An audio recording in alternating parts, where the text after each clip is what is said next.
Para iwas baha ngayong tag-ulan, minamadali na ng MMDA ang pagtatanggal sa mga basura at burak na naipon sa mga daluyan ng tubig sa iba't ibang bahagi ng Kamaynilaan.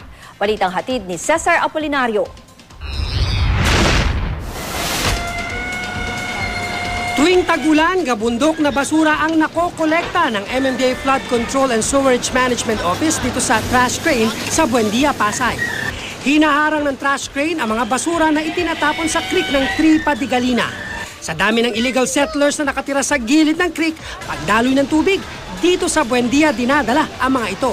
Meron talagang matigas ang ulo na nagtatapon. Kahit nasabihan mo, hindi naman sila actually lahat. Meron talagang matitigas ang ulo. Dahil may halong burak ang basurang naiipon, ginagamitan pa nila ng crane. Importante raw na makuha ang mga burak at basura bago magtag-ulan para di bumaha. Sa gabi po nila tinatapon eh. Sa gabi? No, para wala nakakakita. Kasi kami dito, tiga rito sa looban, hindi talaga namin tinatapon. Dahil malapit na Oo, diba? Yung mga banda ron, talaga doon talaga tinatapon talaga. Kasi meron nang nagbabantay sa amin dito eh. Ang basura niyan doon nanggagaling kasi inaagos na lang dito eh. Pero hindi po sa amin yan kasi talaga dito may nagbabantay na sa amin. Dito mahigpit po? Mahigpit po kami dito, opo. 3 truck ng basura ang nakukuha rito sa Buendia araw-araw. Bukod sa creeks, minamadali na rin ng MMDA ang declogging sa estero. Sa Osmeña Highway, mano-mano ang pagkuha sa burak at basurang naipon gamit ang manual stripper.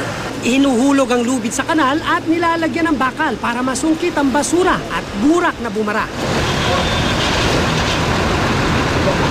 Dahil pahirapan ang pagkuha sa ilalim ng creek, gumagamit din ang MMDA ng sewer jet. Ginagamitan ito ng pressure para pwersang ilabas ang mga nakabara sa creek. Saka mano-manong susungkitin.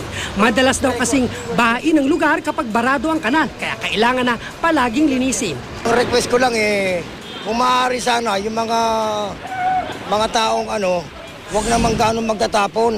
Kung mayroon silang basura, ilagay nila sa kaplasong plastic at ilagay nila sa basurahan.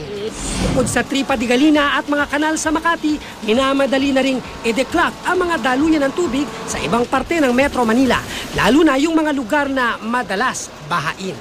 Cesar Apolinario, GMA News.